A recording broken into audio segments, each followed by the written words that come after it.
ये इसलिए लड़ रहे हैं कि जनता को धोखा देंगे कि इतने हमारे मुख्यमंत्री हैं, इनमें से चुन लो, इन मुख्यमंत्री बनाए जाएंगे। इंडिया गठबंधन क्या प्रमुख घटक है? अगला कदम क्या होगा इंडिया गठबंधन? अगला कदम यह है कि जाति जनगणना पे जनता को जोड़ा जाए, जाति जनगणना जनता को समझाया जाए।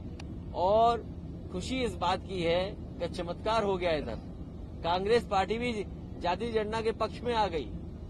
जिसने कभी लोकसभा में जाति जनगणना के खिलाफ खड़े हो गए थे, मुझे याद है वो समय में लोकसभा में था नेताजी शरद यादव जी, आदरणीय लालू प्रसाद यादव जी और दक्षिण के सभी नेताओं ने मांग की थी कि जो सेंसस हो रहा है वो जाति के आधार पर हो, लेकिन उसने कांग्रेस ने स्वीकार नहीं किया था। मुझे खुशी है इस बात की कि कांग्रेस भी अब पीडीए के रास्ते पर आ गई है और जाति जनगणना के पक्ष में आ गई है। इससे बड़ी उपलब्धि और क्या हो सकती है? क्या लगता है विधानसभा चुनाव में? लेकिन उत्तराखंड में आपको आरोप लग रहा है कि वहाँ पर आप कांग्रेस के साथ नहीं थे, इसीलिए सीट हारी। देखिए, उत्तर प्रदेश में जिस समय बाई इलेक्शन हुआ, जितने भी भारतीय जनता पार्टी के खिलाफ दल हैं और जो हमारे सहयोगी दल हैं, मैंने उनसे सबसे चिट्ठी लिख करके समर्थन मांगा था। लेकिन उत्तराखंड में हो सकता है कांग्रेस को ये लगता हो कि बिना समर्थन के ही हम जीत जाएंगे।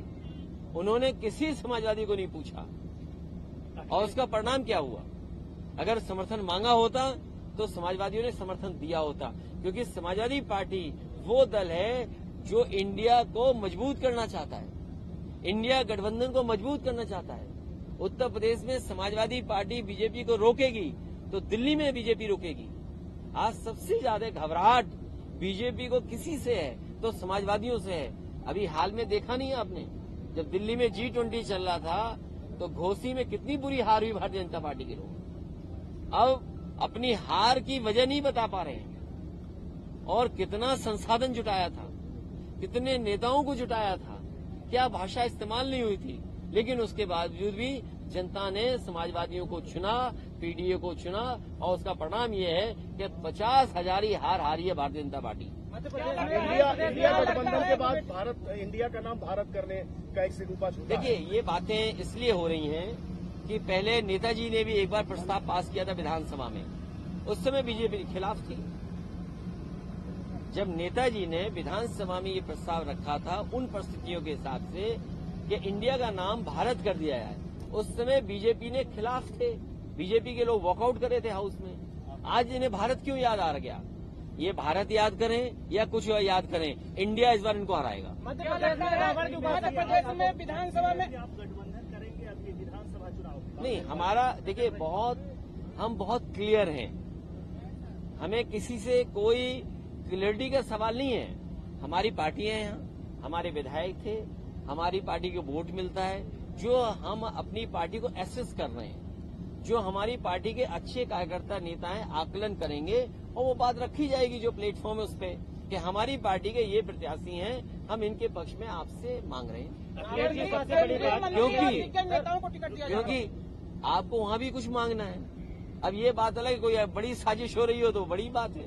रावण के एक उपासक है, उनकी बेटी को भाजपा ने टिकट दिया मध्य प्रदेश। देखिए, बीजेपी कुछ भी कर सकती है।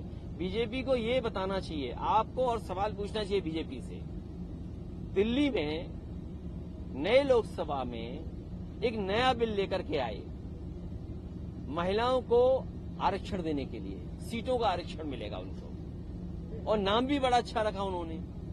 मैं ये जानना चाहता हूं जो अभी सूची जारी हुई है भारतीय जनता पार्टी की, उसमें महिलाओं को टिकट कितनी दी है? क्या महिलाओं के साथ धोखा नहीं है? और फिर मध्य प्रदेश है और प्रदेश है, दिल्ली का चुनाव होने जा रहा है। ये तो बीजेपी के लिए टेस्ट है कि अगर आपने लोकसभा में नारी सम्मान को लेकर के आपने इतना बड़ा फैसला लिया हो, क्या आप मध्य प्रदेश में 33% अपने संगठन की महिलाओं को टिकट देंगे कि नहीं देंगे? अगर ये नहीं देंगे तो इसका मतलब ये है कि इन्होंने जानबूझ करके जनता में महिलाओं को धोखा देने के लिए बिल लाए थे। अभी आपने कहा कि नई लोकसभा की बात की, पिछले दिनों जो भी सांसद के साथ हुआ आपकी पार्टी का भी समर्थन था उनको, वो हमारे ही सांसद है जी, तो उस मामले में ये कंफ्यूज मत रखिए जी। अगला स्टेप ये कंफ्यूजन नहीं होना चाहिए। जब जेडीएस के बड़े नेताओं ने कहा था तो ये गठबंधन के प्रत्याशी हैं। ये अलग बात है कि उन्हें बीएसपी से टिकट मिला था, लेकिन वो सपा और बसपा के गठबंधन से जीते थे।